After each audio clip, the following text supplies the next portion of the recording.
This news update is brought to you by... Hi, I'm Red Plastic Bag. Anyone who knows me knows I don't like cold.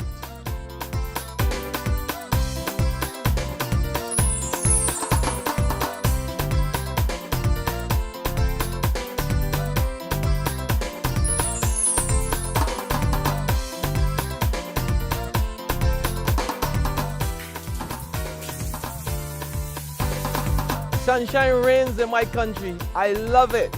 Catch the sun power.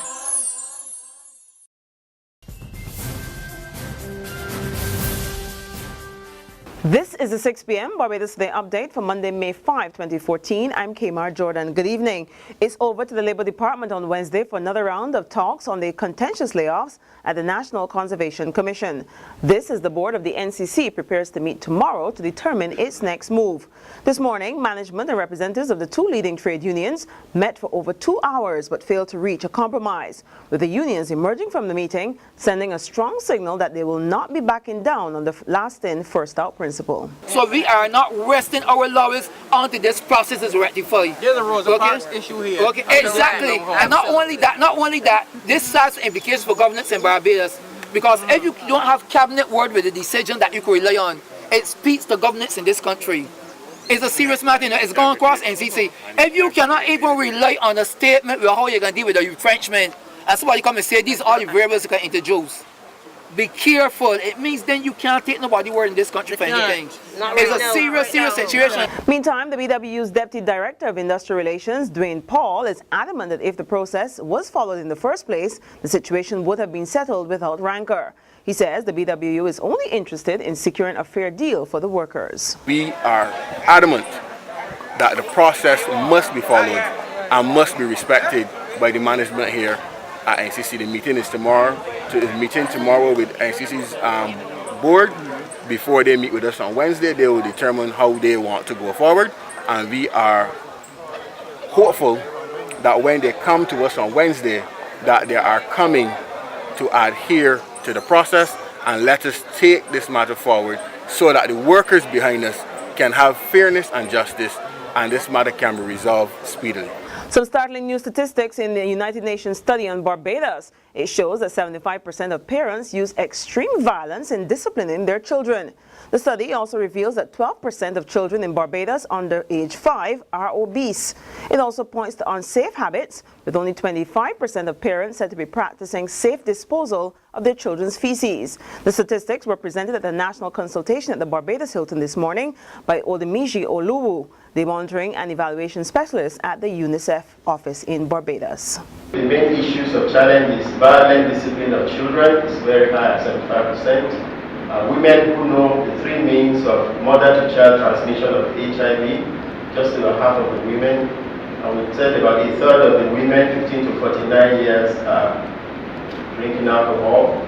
The challenge we're facing with only a quarter of children's feces being properly disposed of.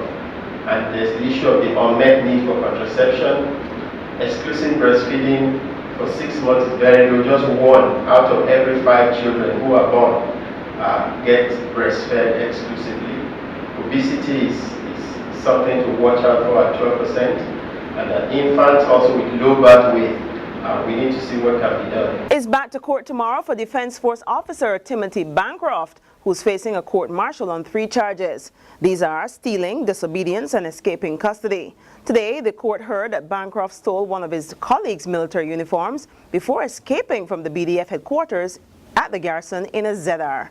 Our Emmanuel Joseph is tracking that story. A 5-man military court heard today that a Barbados Defense Force soldier escaped from custody and caught a ZR van after allegedly stealing one of his colleagues' official camouflage uniforms from a clothesline at St. Anne's Fort headquarters, the garrison.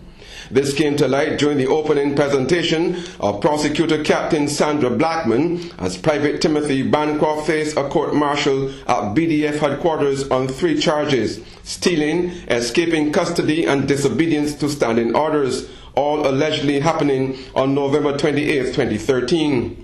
When asked by Presiding Judge Major Christopher Birch to respond to the charges, Bancroft, who the court heard was a military police, pleaded not guilty to all the counts. While the accusations of stealing and escaping custody are self-explanatory, it was pointed out that Bancroft contravened the standing orders which prohibit soldiers from boarding public service vehicles other than at a bus stop. Speaking on the first full sitting, Prosecutor Blackman informed the court that Private Jamar Motley, who was the ambulance driver on the day in question, arrived on duty at 6 a.m. and washed his camouflage suit and placed it on the line to dry before leaving for Independence Day rehearsals. She said that after he returned to barracks at about 6 p.m. in preparation to go home, Motley discovered his uniform missing and reported the matter to Duty Officer Colour Sergeant Michelle Thompson. The prosecuting officer said that report triggered a series of events which included a lockdown of the St. Anne's Fort base to facilitate a comprehensive search of vehicles and individuals. While the search was being conducted, she added, a vehicle driven by the accused was stopped at the sentry gate by military police when it attempted to leave. That car, it was revealed to the court, was owned by another officer, Private Andrew Legal, who happened to be one of the military police at the gate at the time. The five-man tribunal was told that Legal had loaned the accused his car keys for the day. Prosecutor Blackman submitted that after the car was stopped and the accused opened the trunk, a camouflage t-shirt was found, which the accused admitted was his. However, on further examination, added the prosecutor, a cardboard with cracks in it showed what appeared to be another item of camouflage clothing underneath.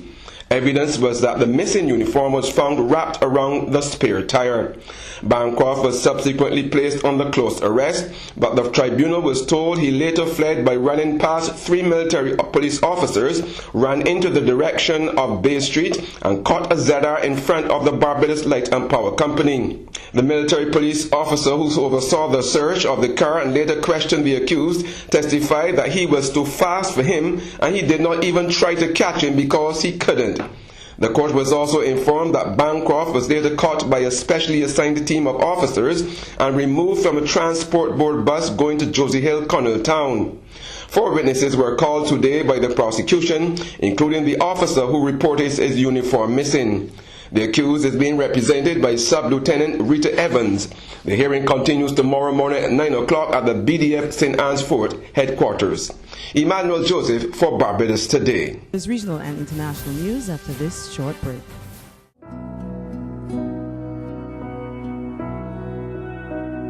Because she deserves it. Make her Mother's Day. Send us a photo and a message telling the world why your mother is simply the best at love@barbadostoday.bb. Enter now for your chance to win lunch for 2 at the Crane Hotel and other prizes. The deadline is May 6th. Mom deserves it. All entries will be published. To our Caribbean neighbors now, as Trinidad and Tobago attempts to come to terms with the murder of leading senior counsel Dana Sita-Hall, the Vendra Nepal Kuhlman murder trial has been adjourned. At this morning's hearing, Senior State Attorney Joy Baldran broke down and cried as she informed the court that Ms. Sita-Hall will no longer be on the prosecution's team. Defense attorneys were also emotional. Justice Malcolm Haldit said the prosecution will need more time to regroup, and he adjourned the matter until next Monday. 12 men are on trial for the December 2006 murder of Nepal Kuhlman. Further afield, an international panel of experts will re-examine all data gathered in a near 2-month hunt for the missing Malaysia Airlines Flight 370 to ensure search crews who have been scouring a desolate patch of ocean for the plane have been looking in the right place. Senior officials from Malaysia, Australia and China met in the Australian capital to hash out the details of the next steps in the search for the jet, which will center around an expanded patch of seafloor in a remote area of the Indian Ocean off Western Australia. The area became the focus of the hunt after a team of analysts calculated the plane's likeliest path based on satellite and radar data. Starting Wednesday, that data will be reanalyzed and combined with all information gathered thus far in the search, which hasn't turned up a single piece of debris. Well, that's our 6 p.m. update. Join us again at 7 o'clock tomorrow morning. Until then, you can log on to www.barbadostoday.bb. Subscribe to our e-paper, or better yet, like us on Facebook to get more news and sports. I'm Kmar Jordan. Have a great evening, sleep well, and come back tomorrow morning at 7. This update is brought to you by... Hi, I'm Red Plastic Bag. Anyone who knows me knows I don't like cold.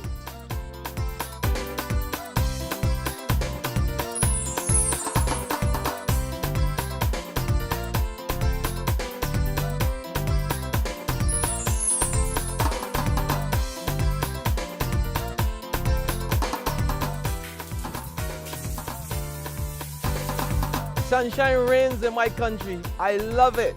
Catch the sun.